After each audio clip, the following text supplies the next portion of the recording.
so I'm here with, what was your name again? Yeah, it's Brie. Brie, how you doing, Brie? Doing well. How about you? Doing all right. How old are you, Brie? I'm 38. 38, huh? Yep. You look much younger than me. Well, thank you.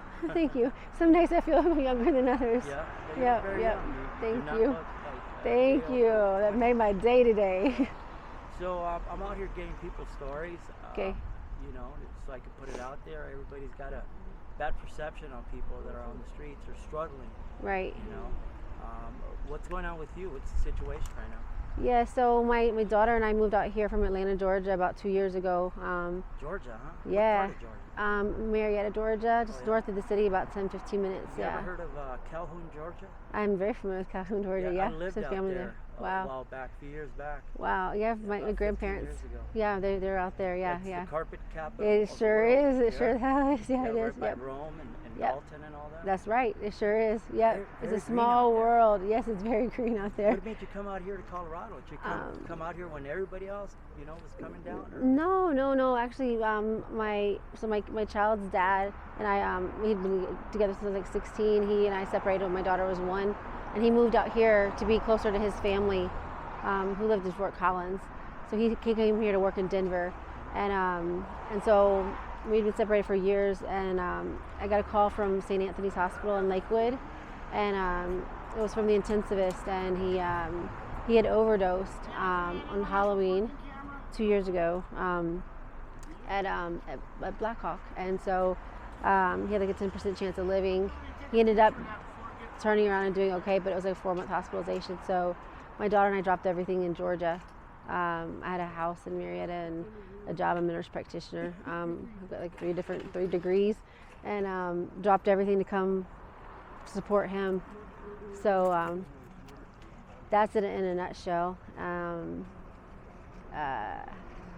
My mother-in-law came up here from Atlanta to visit, like right after we got our apartment, and he got discharged from the hospital. She had severe psych issues and started, like, I guess, trading medications between my neighbor. Okay, like psych meds, right? And the management found out, said she had to leave. So we told her she had to leave, set her up with care coordination, this, that, and the other. 2 days after leaving, she committed suicide, and my ex-husband ends up relapsing. And then basically has another hospitalization very similar to the first one, yeah. That's pretty heavy stuff. Yeah, so. So you guys had an apartment back then? Yeah, like I was through a Colorado Coalition of the Homeless, because I didn't have like any time. I mean, everything was just like, we just moved everything out here, like just dropped everything and moved. So, yeah, they helped us. We had to like fill out this VSFAT form. And then, like, within 2 months, we did transitional housing over here on Park in Ogden, and then they moved us into permanent housing off Federal and Yale. And so that's when my daughter went to school at Sabin and did really well like that. So it was just when my ex-husband relapsed back again, is when I self-selected to have my family come out here and take my daughter back home to Atlanta, because there's just too much stuff that. So your daughter's out there? So yeah, she's been out there since. It's probably like almost 8 months now. Yeah. How Yeah. old is she now? She's 8.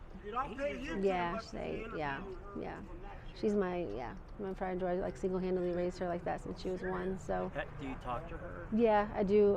It's hard to do that though, because like the way it is here, like if you're not in I call it like a base camp, right? Like if you don't have a stable, consistent house or like apartment or living situation. Things get stolen so quickly, so like cell phones go like that, people like trade. So being able to consistently make phone calls and communicate is a huge challenge, a challenge I never even knew to know that would be like a problem, so yeah. And with this day and age, communication being so big, it's like a utility. It's like gas or electric bill. Like you've got to have it. I mean, everything's like internet based or like to some capacity. So yeah, for sure. Yeah. Are you doing any drugs or anything like that? I do like crystal meth, like on occasion. I guess it's just if it's available like that. I basically replaced Adderall, which I was on back in Atlanta for like as long as I can remember, like that. So yeah. The fentanyl Right. Like they call them blues out on the street. Like that whole crisis is I hear about a those true lot. crisis, if not an epidemic. Yeah, it really is. We've had many people out here that I've known that just, and even with Narcan on like readily available, like to have access for patients that have like overdose like that. You find sometimes that people just don't want to pull the trigger and like actually administer that for someone, because then they'll ruin their high, because when they pull them out of